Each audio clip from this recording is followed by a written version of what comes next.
All right, everyone, it's time for a sort of important aside with regards to the election, and this really goes to illustrate the enthusiasm gap, but really and the symptom is the coverage gap.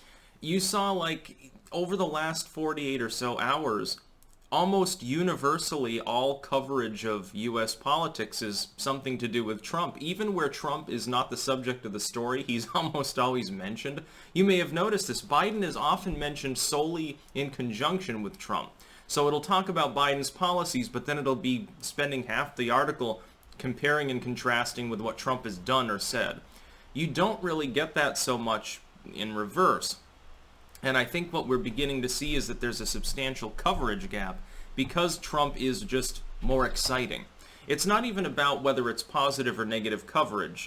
All attention in politics, at least, is technically feasibly good attention, unless it's like really, really out there. The problem is that when you say like, when they repeat the lie that Trump called coronavirus a hoax, which he didn't. That's completely out of context. It's been discredited completely. The Mooch and Klobuchar and all these other losers keep echoing it, and they always will. They think it's a proper attack line. We'll see how well that works out, I think. When they talk about these things, it doesn't matter that the coverage is negative. They're not talking about what Biden would do, as an aside. He tweets. He's got a significant audience and engagement on Twitter, but that's basically the sum and substance of Biden's campaign right now. It's funny because the Twitter president, Trump, on Twitter, actually, that's where Biden is kind of shining, I suppose you could say.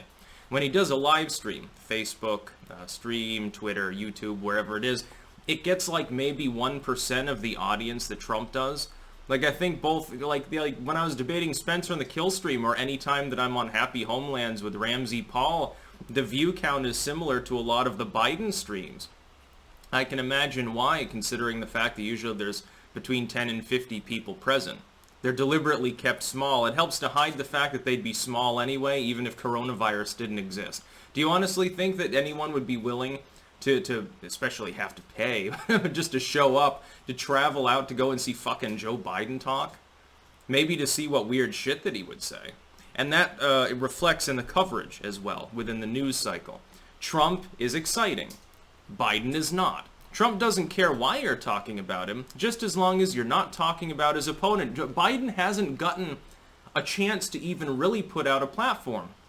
He's got his website. That lays things out. But as far as taking it to the people directly, he's not holding rallies to do that. They're not even knocking on doors, by the way. There is no real in-person campaigning going on from the Biden camp. Trump, meanwhile, is canvassing everything to the tune of millions of homes. This will show itself in the final results. He hasn't done it on a debate stage.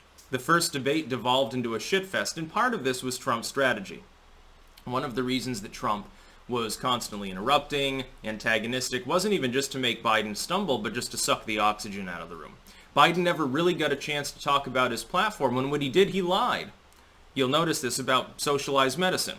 Joe Biden has latched onto elements of Bernie Sanders' healthcare overhaul ideas. His website expresses this. Biden claimed otherwise. He has tacitly endorsed most elements of the New Green Deal. He lied about this. He claimed that he didn't because he realizes that the far left isn't watching the debate. They're watching the analysis of the debate afterwards anyway. The moderates are the ones watching the live coverage. Biden was nervous, visibly at that time. On taxes, he would raise taxes. This is not arguable. It's not up for debate. The numbers are simply there. He claimed otherwise. So other than he's pledged to raise your taxes, shut the country down for 3 months, causing potentially, at the very least, a deep recession, if not a Great Depression, and that's not an exaggeration. Again, I keep saying when we can get through a Biden presidency, I don't really want to waste the next 2-3 years recovering from something like that. I think it'd be worse than the pandemic.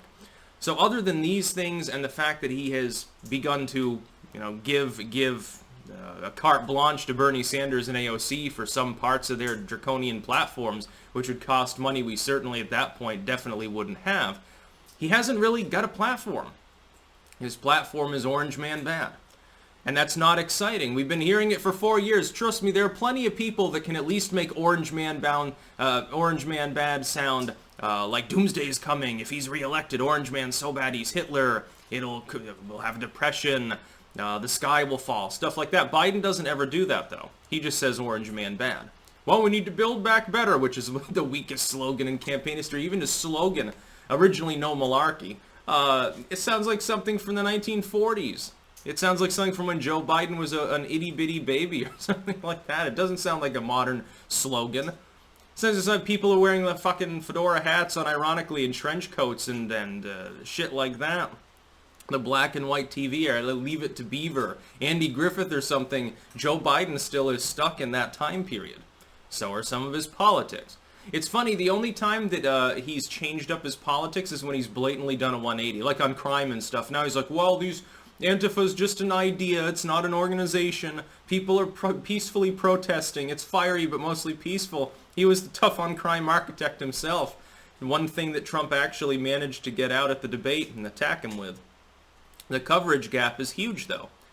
Again, look at the front page, well, archived of course, of any of the big legacy media sites. Watch coverage, and I don't say this lightly because normally I dissuade people from watching it. Spend 1 hour of your time watching CNN political coverage and see what you fucking see. Even on Fox, go to them, it's the same thing. You go to political analysis even by people who clearly don't like Trump, like a Nate Silver, Nate Iron Ore at this point or something, who's hedging his bets on the election. Trust me, he's so hedged. He's so hedged that he looks like the Queen of Hearts. But you look at their coverage, it's lopsidedly about Trump. It's basically a write-up of... It's not so much that anyone is voting for Biden. It's almost like every Biden voter is just against Trump in the most generic sense. That's not going to be great for turnout.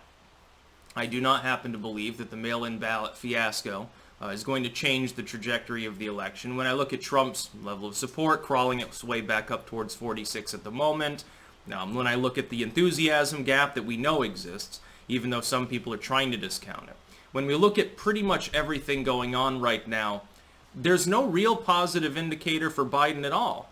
You've got to at least have enthusiasm. It's okay if you're behind if you have more enthusiasm. This is basically what Trump's been doing the whole election. He did it in 2016, though. Again, a 2.2 differential between the final results in voting, which gave him the election by giving him a whole slew of states that were really close, like Florida, Wisconsin, and Michigan, and so forth. A 2.2 differential in that final result versus the final polls that were conducted as an aggregate. It was a considerable differential. It will be larger this time, mail-in ballots aside. There are some people who suggest that possibility that maybe mail-in ballots aren't really going to favor Biden as much as people think. I happen to be on board with that basic belief. And that's because there's no enthusiasm for Biden. Filling out a ballot, it takes 5 minutes out of your time. Who cares? I mean, ballot harvesting aside in some of these states, which we know is going on. And Ilhan Omar's people are ballot harvesting. It's proven. We've found evidence of rigging, of voter fraud in Pennsylvania, which is worrisome. We've also seen in California, which is not worrying because we know how that election is going to work out. Between the riots and the fact that Trump keeps sucking the oxygen out of the room anytime Biden is involved with anything, he gets the sniffles and it's international headline news for several days. Biden has disappeared.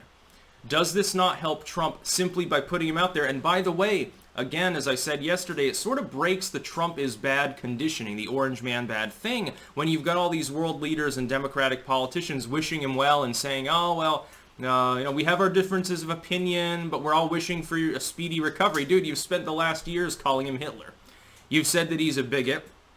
He's a misogynistic, homophobic racist, hell-bent on destroying the country. He's a complete business loser, a complete fraud, who is basically trying to destroy our country on behalf of Russia. Why would you wish somebody like that well? It's because it's election year hyperbole. They know that none of that's true. He's not a Russian pawn. He's not a bigot. We know this. Talking about Trump's racist Twitter feed. Well, there's none there. There's no meat and bones. It's not even just a skeleton. There's not even any bones there for you to chew on. That's about all. Peace out.